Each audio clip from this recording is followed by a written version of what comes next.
Hey there, Bloomers and friends. Rev Kev coming to you from the Bloom office.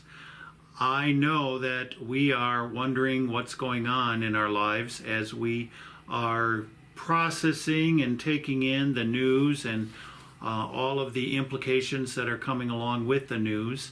I'm not sure, where you might be watching this from. Local people will be aware of the latest news here, but those who are watching from afar may not have heard.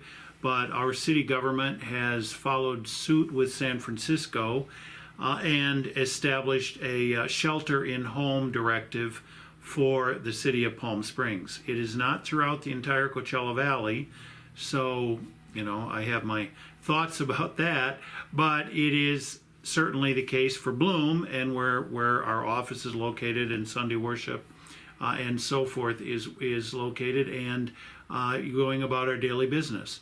There are certain exemptions and that sort of thing in place, and you can find out more about that information if you want to by going to the Palm Springs City Government website.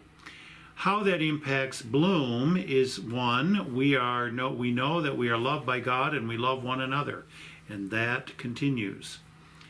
We know that we have grace, and we have our prayers, and we have our regular operations going to the extent that we can adapt them to be appropriate to the times now.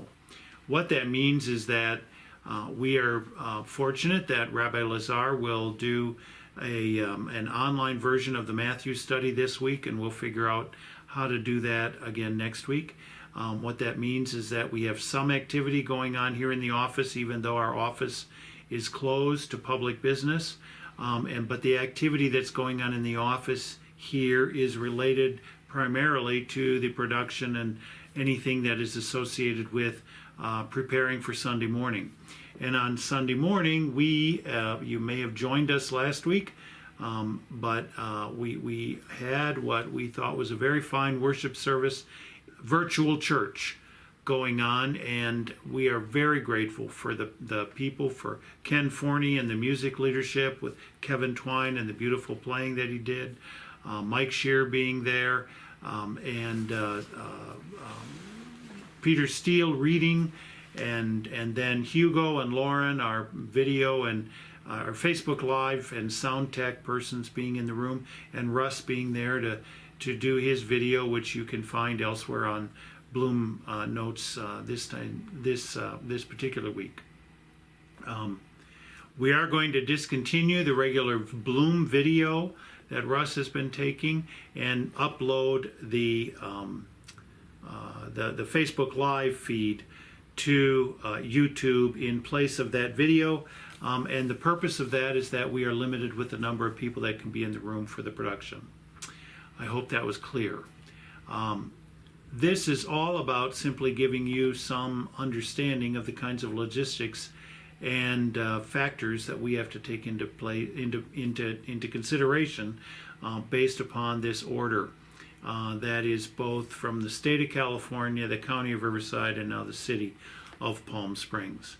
I did do a little bit of lobbying with people that I know through our long time standing here in Palm Springs, and was able to secure that it is thought that our getting ready to produce a virtual church on Sunday morning fits within the guidelines, so long as we are maintaining social distancing and reducing drastically the number of people that are in the room, and we're working on that as well. Following last Sunday's service, we had a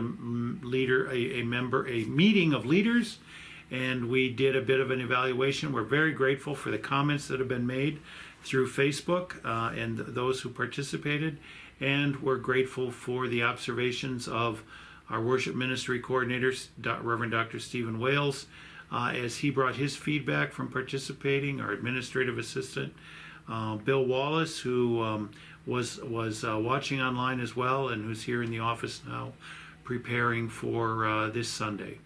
We are going to have a PDF file of the bulletin available. We're also going to have PDF files of the hymns that are being sung, so that you can have those available to either look at a split screen or look at another device in addition to the one you're watching on, or you can print those out For example, the hymns you'll be able to print out on 8.5 by 11 paper, and you can have those, or you can just listen to me sing them all. No, there's going to be other singers, at least one other singer, as well as Ken Forney in the room in the weeks to come. So that is a lot of detail on what we're doing, and I hope you don't mind all of that detail.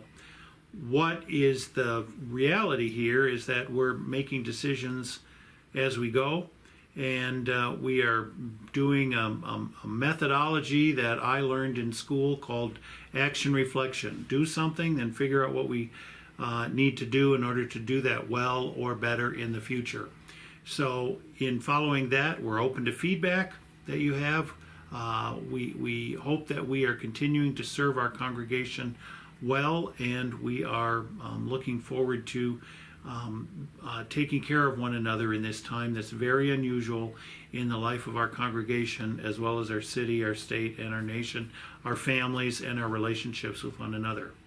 My final thing that I want to say today is something that many people have heard me say a lot in the past, and that is, if you think of someone, call them. One of the things that we want to do is maintain our connections with one another and demonstrate our love for one another and our care for each other. So if you think of someone, feel free to give them a call. If you know of someone that has a particular need and maybe we can help out, feel free to call me or call our moderator, Jack McClelland, or send a note or send me a note on Facebook in some way in which we hopefully then will be able to respond. But we do want to continue to care for one another in community, even though for this particular time we've got to maintain social distance, and we may very well, and in many cases, shelter in home, and in many cases may feel kind of separated from each other. But the love of God unites us all and will continue to see us through. Until next time, please keep us in your prayers.